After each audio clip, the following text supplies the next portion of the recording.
So Rabbi Shimon Gamliel is asking Rabbi Yossi, Dafka Rabbi Yossi is asking him, should we stop eating?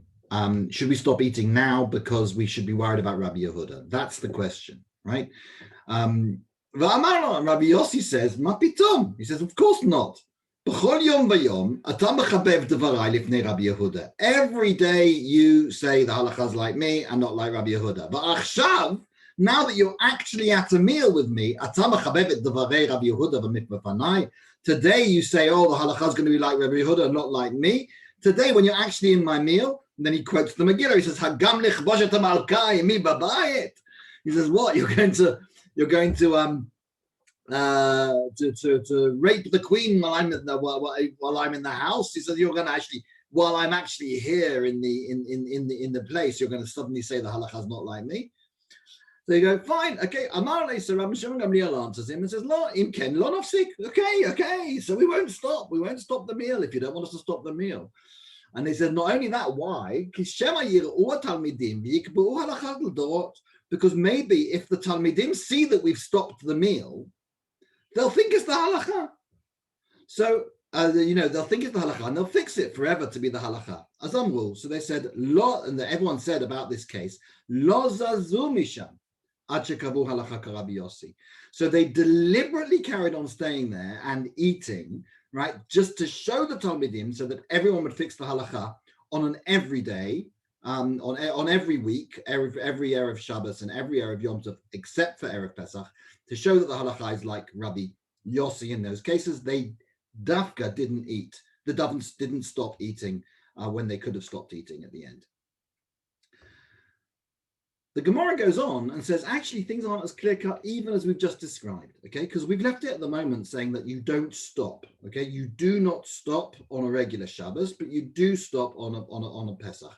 But the truth is, what does stop actually mean? The word hafsaka means a break. It doesn't actually mean atzira, stopping. So let's think about what that actually means.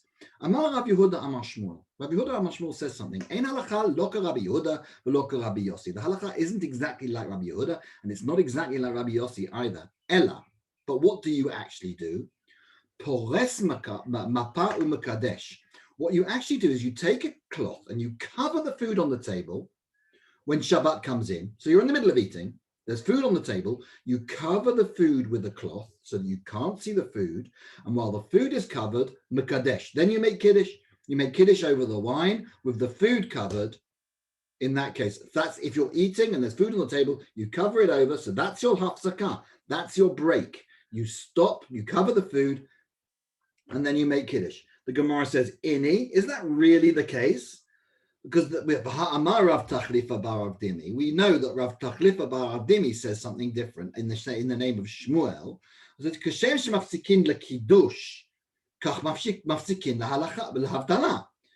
says that you, the same way as you stop for Kiddush, you also stop for Havdalah at the end of Shabbat.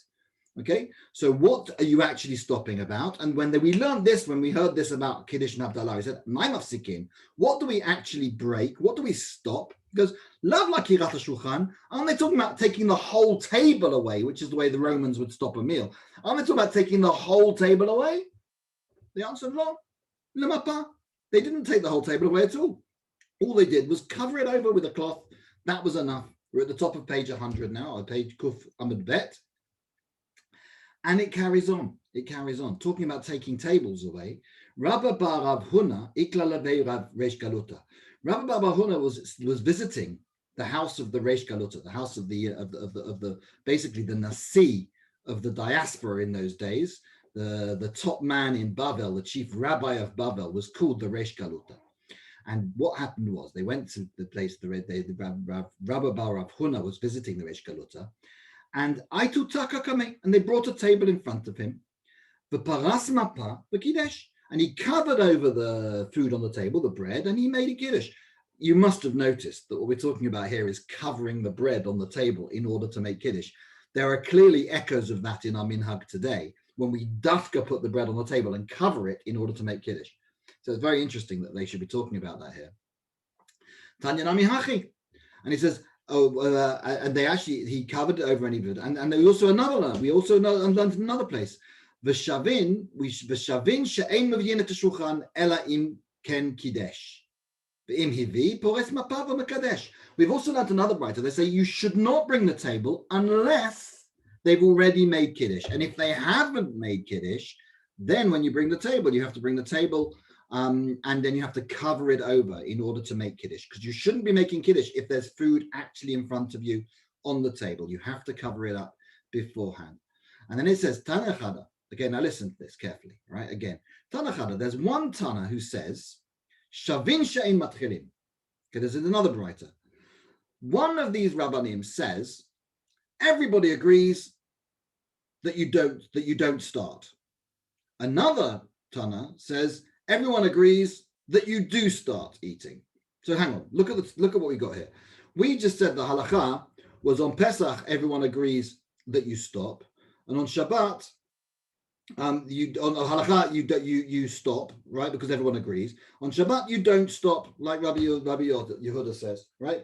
So here's the thing. If we've got a brighter which says everyone agrees that you start, and another brighter says everyone agrees that you don't start, how can we make that make sense? I understand how you can make it make sense about not starting. B'shleima hadatanya shavin she'ein matchilin. We understand why someone might say that everyone agrees that we don't start, because that's what we say about Pesach. We say that you don't start on Pesach. Rabbi Yehuda, Rabbi Yossi, everyone agrees you don't start on Pesach. Mishkachat la be'erev Shabbat. That be'erev Pesach. We find that case in Erev Pesach. The problem I have is with the second case. Elahad Tanya Shavin shematchilin. When does everybody agree that we do start eating? When do we do that? If you say it's on Erev Shabbat, we said there's an argument about Erev Shabbat. Rabbi Yehuda says you do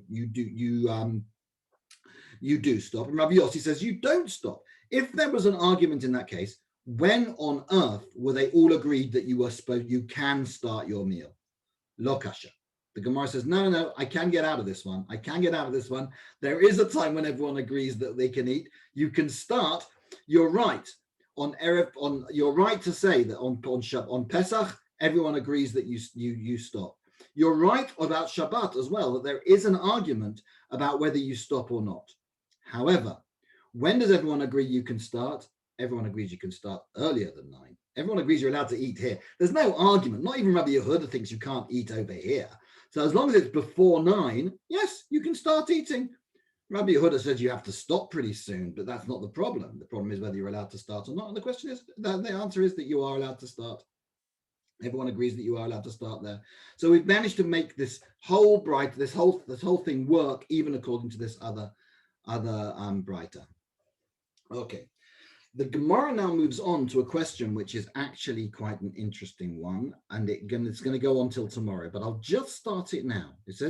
It starts off, I'll give you a taster for tomorrow. It says, Otam b'nei adam shekidshu b'beit HaKnesset. Those people that make Kiddush in the Bet Knesset. In that case, Amar Rav.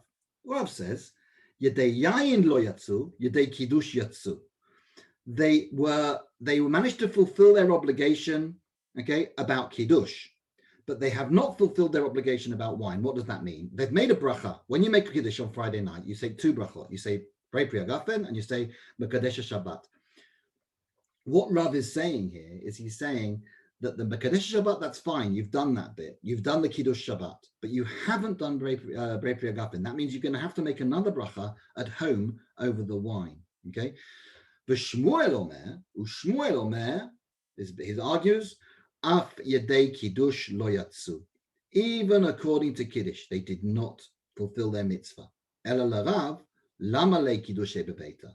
And if that is the case, why would Rav say they have to make Kiddush at home? Kadei lotzi banavu v'nei beito. If Rav says that they do make Kiddush in Bet Knesset, why would they have to make Kiddush at home? It's only in order to let their families hear Kiddush as well.